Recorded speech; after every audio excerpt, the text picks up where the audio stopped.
Salam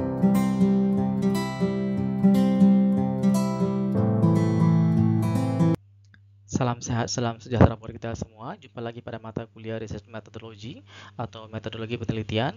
Topik yang kita bahas pada pertemuan kali ini adalah Research Methodology Presentation atau presentasi metode penelitian. Masih bersama saya Leon Andreti Abdillah.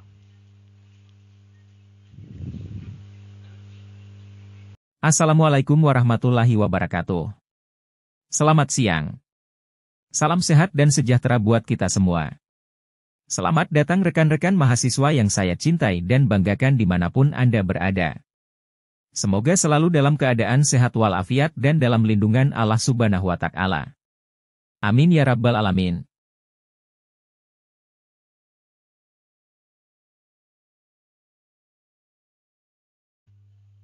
Lecture untuk mata kuliah ini adalah Leon Andreti Abdillah, saat ini sebagai Associate Professor Computer Science and Information System pada Faculty Science and Technology. Kemudian juga bertugas sebagai asesor, reviewer, research fellow, dan editor.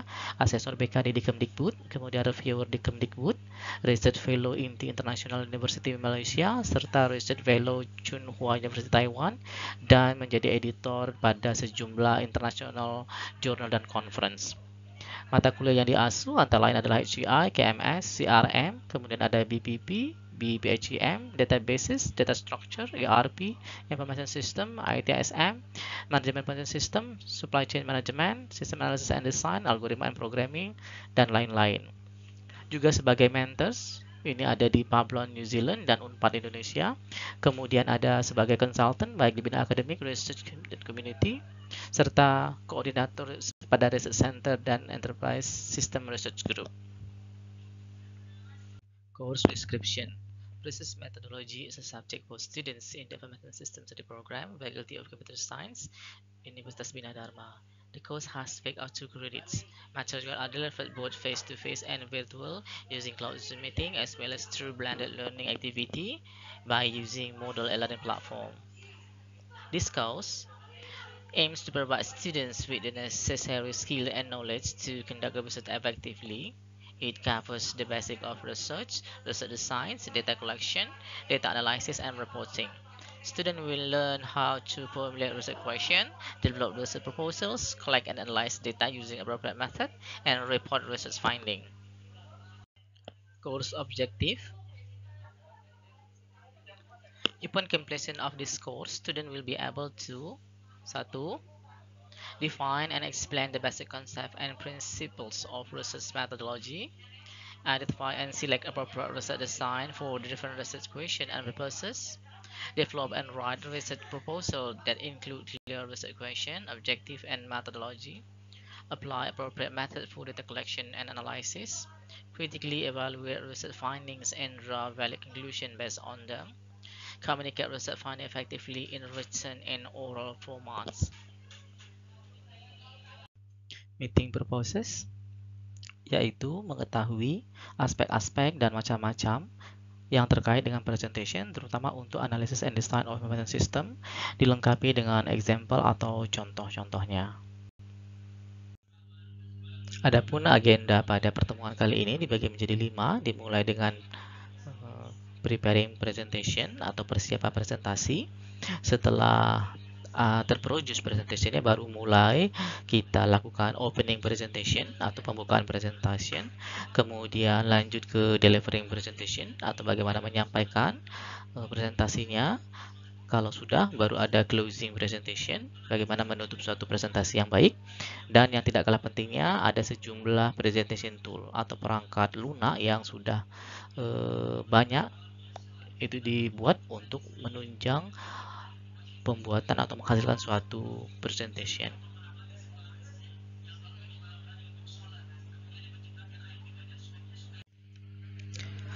Mari kita mulai ya. In presentation, menurut Weisman tahun 2022, every presenter's challenge is to move the audience from where they are at the start of the presentation, which is point A, to the presenter's objective or goal, which is point B. Nah, jadi katanya tantangan dari setiap presenter adalah untuk ya menggerakkan audiens dari mana mereka mulai presentasi yang dikenal dengan poin A ke uh, tujuan atau objektif dari sang presenter yaitu poin B. This dynamic shift is persuasion. Point B is your call to action. That's the point. Pergeseran secara dinamis itu dikenal dengan istilah persuasi, di mana poin B itu disebut sebagai aksinya ya. Jadi itu poin dari presentation itu.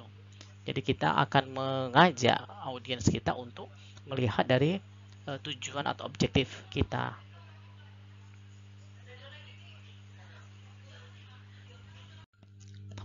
Selanjutnya ya, presenting is a fundamentally different form of communication than writing. Jadi presentasi itu secara fundamental dia bentuk yang berbeda dari bentuk komunikasi yang berbeda daripada menulis ya. Jadi cenderung dia menggunakan bisa eyes, voice, and body language. Kalau writing cenderung menggunakan textual, written information ya. People may not remember reports or spreadsheet easily, but presentation can make a powerful impression that lasts. Ya, orang bisa saja tidak mudah untuk mengingat laporan-laporan lembar kerja dengan mudah ya. Tetapi suatu presentasi itu bisa membuat kesan yang mendalam dan membekas, kira-kira seperti itu ya. Ini menurut Barker 2011. Kemudian, think a presentation as a formal conversation. Walaupun present itu ada yang disampaikan, tetapi tetap kita anggap sebagai sesuatu yang conversation yang bersifat formal.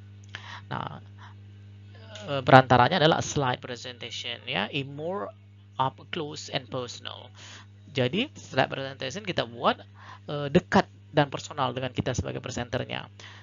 Jadi tidak boleh pula terlalu kaku ya.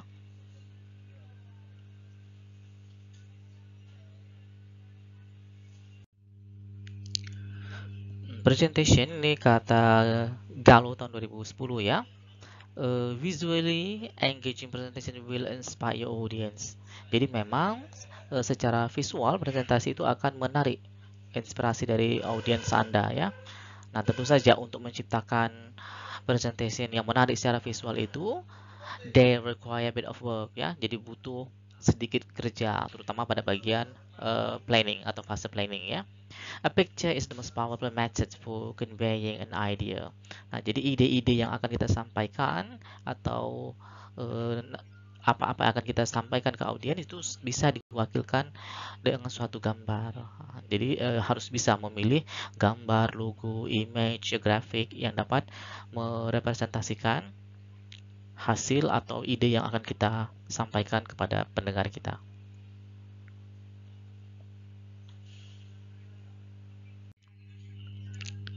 Atkinson advocated three-step storyboard approach to creating presentation. Jadi Atkinson dia mengusulkan ya, mendorong untuk menggunakan suatu pendekatan storyboard approach yang terdiri atas 3 tahapan untuk menciptakan suatu presentation ya, dimulai dari writing, sketching, and producing. Ini akan kita lihat pada slide selanjutnya.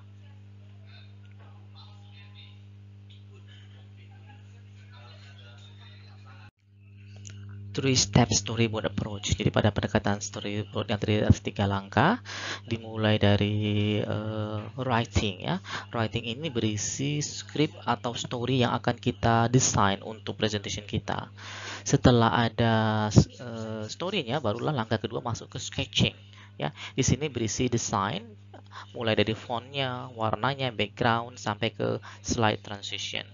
Selanjutnya, apabila selesai sketching, baru masuk fase terakhir 3, yaitu producing. Di sini mulai menghasilkan presentation slide dengan bantuan dari presentation software yang nanti akan dijelaskan.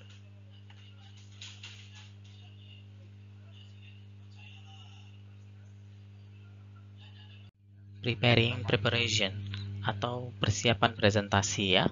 Dalam mempersiapkan suatu presentasi, ini Bloomsbury pada tahun 2022 memberikan sejumlah langkah-langkah ya.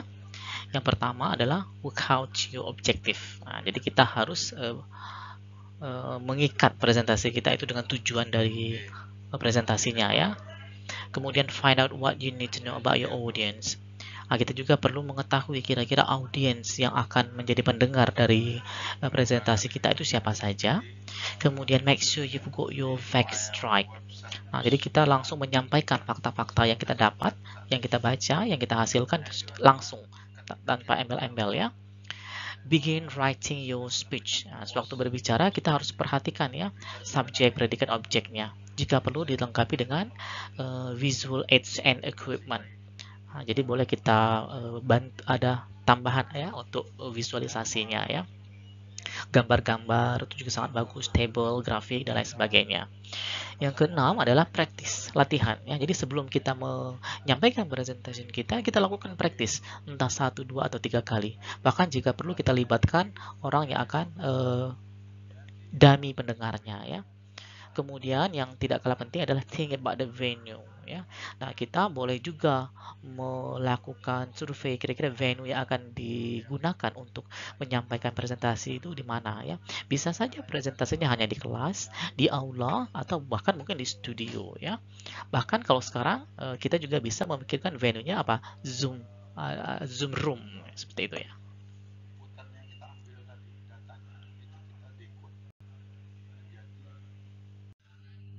Sewaktu opening presentation, kita bisa melakukan sejumlah hal sebagai berikut. Yang pertama misalnya, reading the title of paper and or giving a self-introduction, seperti name and affiliation.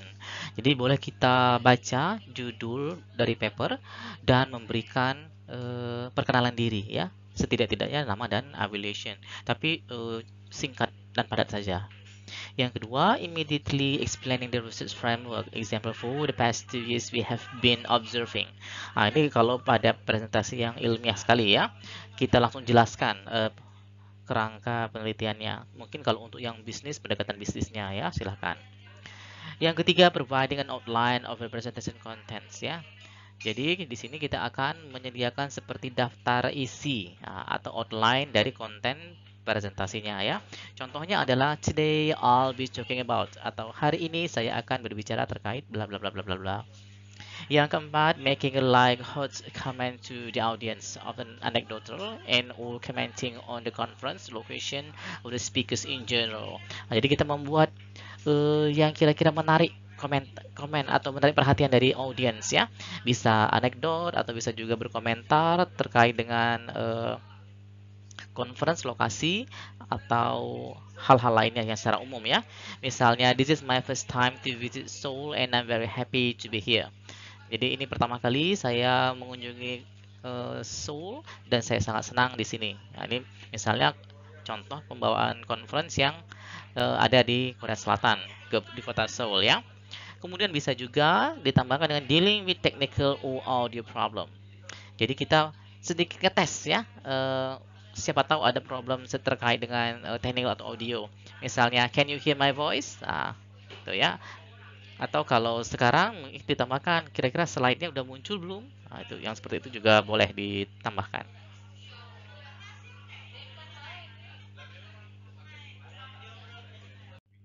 Delivering presentation. Delivery is broadly about 3 kind of activity, ya kata Barker ya. Jadi pengiriman itu secara luas terkait dengan 3 activity ya. Tentu di sini maksudnya adalah delivery terkait dengan presentation ya. Think about the way you use your eyes, voice, or body. Jadi ketika kita menyampaikan presentasi kita harus menggunakan cara yang kita gunakan ya. Apakah kita melibatkan mata, suara, atau body. Nah, jadi ketiga ini kita pakai secara berkolaborasi gitu ya. Jadi bisa saja kita, walaupun ada penekanan, kadang-kadangnya pada satu sesi kita lebih menekankan pada penggunaan mata, gerak mata ya, tatapan mata, penekanan suara, atau mungkin gesture dari body kita.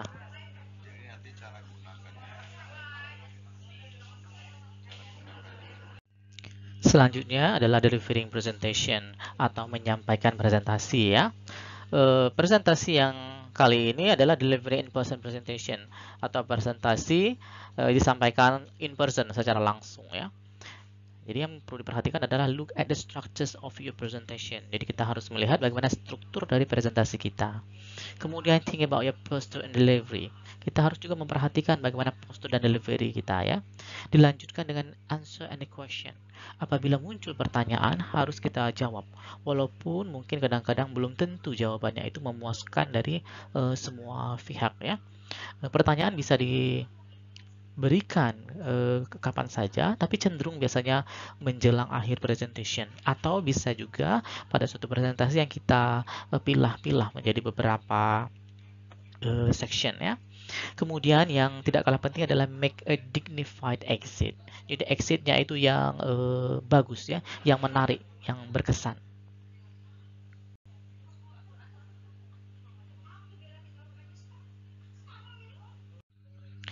Selain konvensional presentation, kita juga bisa melakukan delivering online presentation.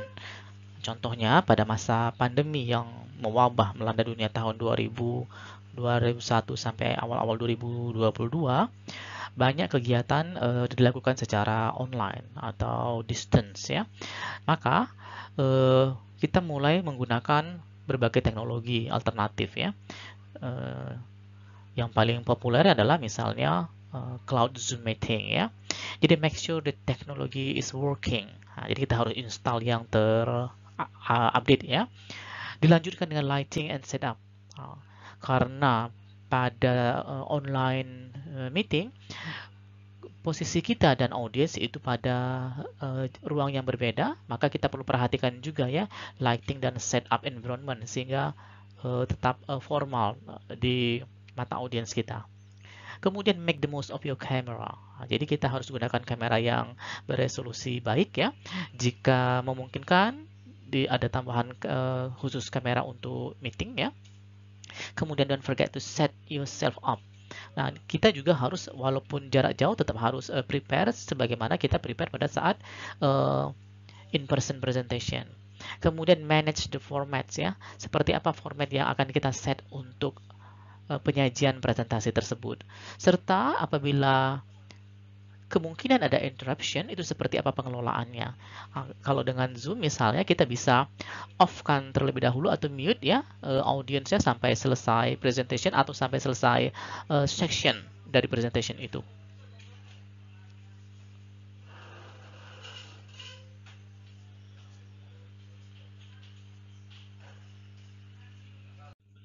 Delivering presentation.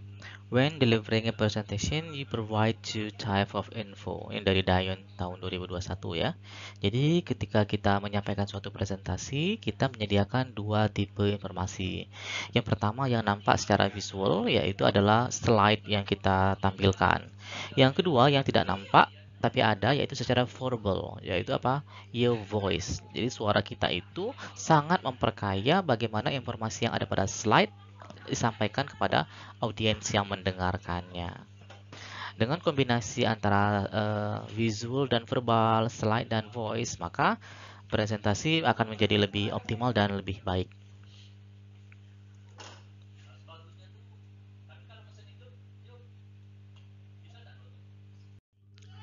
Ketika delivering presentation, untuk slide presentation, ini perlu memperhatikan font ya.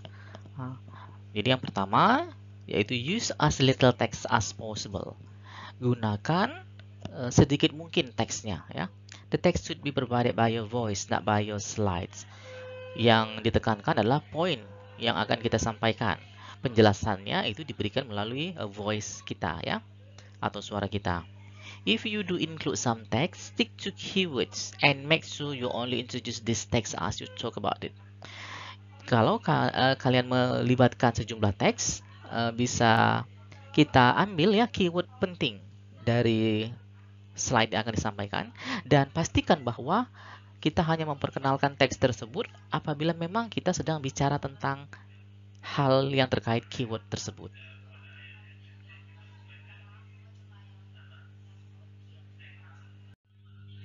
Ketika menyampaikan suatu presentation itu ada 9 elemen ya dari presentasi yang sangat baik. Yang pertama, kita adakan yang namanya headlines ya. Nah, ini juga penting karena headline ini akan menjadi daya tarik utama ketika orang akan menyaksikan presentasi kita.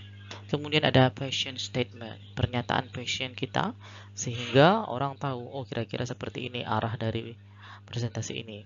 Kemudian, nah ini merujuk ke Steve Jobs ya, three key messages. Ya, jadi ada 3 pesan kunci yang akan disampaikan, kita ringkas.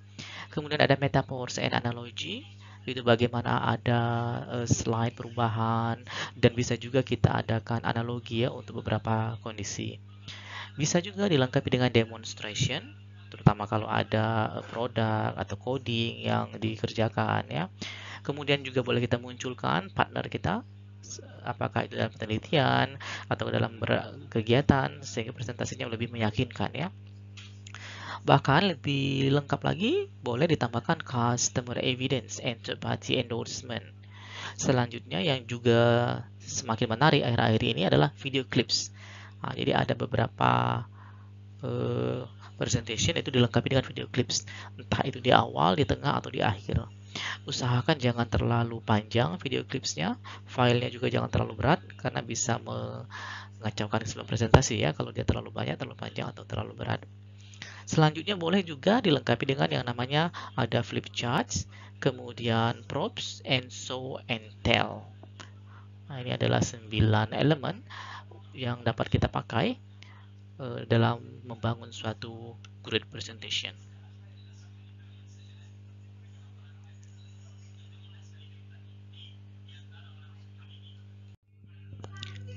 Lanjut ke closing presentation ya. Jadi setelah presentation selesai dipaparkan, ada beberapa hal yang perlu dilakukan. Yang pertama misalnya repeat or rephrase or question. Nah, jadi biasanya kalau sudah ditutup, kita akan mencoba menjawab beberapa pertanyaan dari audiens. Caranya kita repeat dan sedikit direparaphrase semua pertanyaan. Ini tujuannya adalah untuk mengingatkan kembali baik kita sebagai pembicara maupun audiens yang memberikan pertanyaan. Dan ini juga memberikan respect bagi audiens bahwa pertanyaannya diperhatikan. Yang kedua, leaving your slide deck behind. Nah, terutama pada conventional presentation, slide yang kita paparkan itu ada versi cetaknya, dan itu kita minta panitia untuk mencetak sebagian dan diberikan.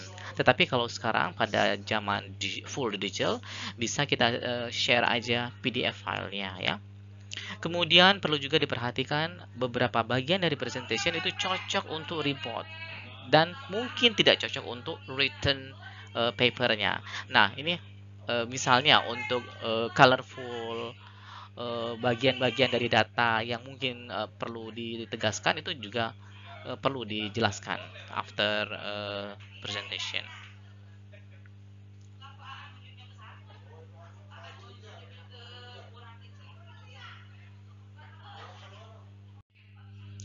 Salah satu contoh presentation yang paling memukau ya, banyak dijadikan contoh adalah Steve Jobs presentation ya. Jadi Steve Jobs ini merupakan pendiri dari Apple, perusahaan yang sangat bernilai saat ini ya. Dia menerapkan Aristotle's classic 5-point plan to create a persuasive argument gitu ya. Yang pertama, deliver a story or statement that arouse the audience interest. Jadi kita berikan suatu cerita singkat atau statement ya yang dapat memicu minat dari penggemarnya atau audiens kita. Pose the problem or question that has to be solved or answers. Kemudian tampilkan masalah atau suatu pertanyaan ya yang akan bisa diselesaikan atau dijawab. Kemudian offer a solution to the problem you raise. Tawarkan solusi terhadap masalah yang dimunculkan ya. Kemudian baru describe specific benefits for adopting the course of action set forth in your solution. Manfaat apa yang akan didapatkan ya? Kalau sudah baru state the call to action. Ya, dia baru lakukan aksinya ya. Untuk contoh misalnya dia mengatakan no go out and buy one. Ketika dia mempromosikan produk yang ia tawarkan atau presentkan.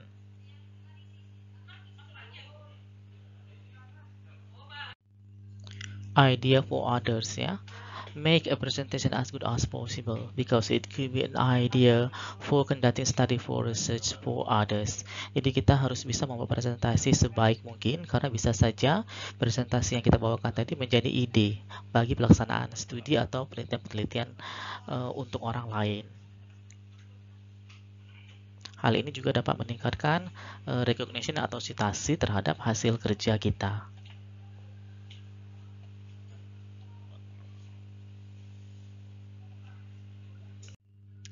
Selanjutnya adalah presentation tools ya. Ada sejumlah perangkat lunak atau software yang biasa digunakan untuk membuat suatu presentation. Misalnya yang paling populer adalah Microsoft PowerPoint, kemudian ada Canva, lanjut dengan Genially, kemudian ada Google Slides, selanjutnya adalah Ludus, kemudian ada Powtoon, kemudian ada Prezi, ada juga SlideCamp, Visme, serta Zoho. Masih banyak software-software yang lain. Nanti kalian kalau membuat presentation boleh menggunakan software yang di list ini atau software yang lain yang tidak termasuk. Silahkan saja.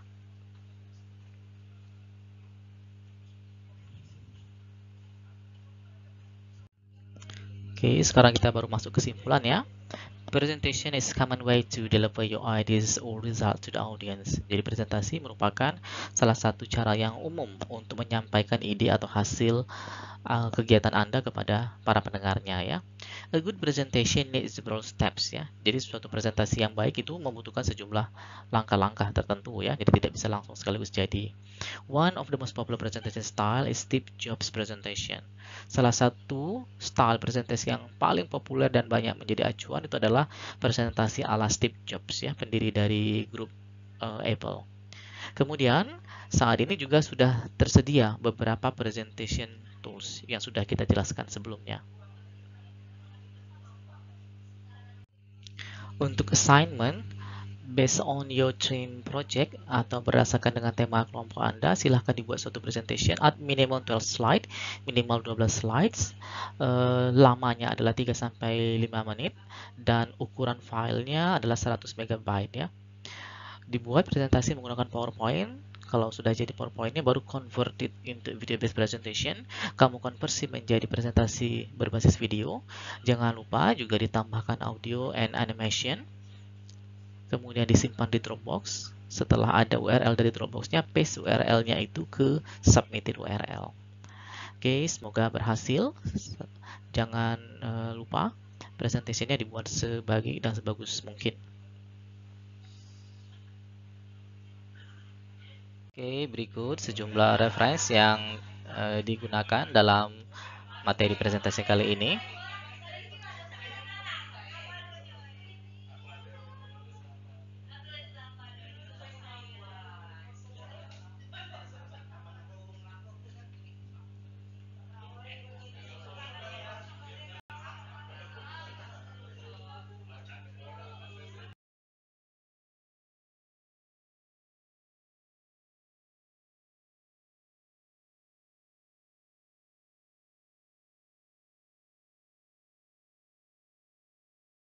Thank you. Don't forget to watch, like, comment, share, and subscribe at Leon Abdillah. See you again.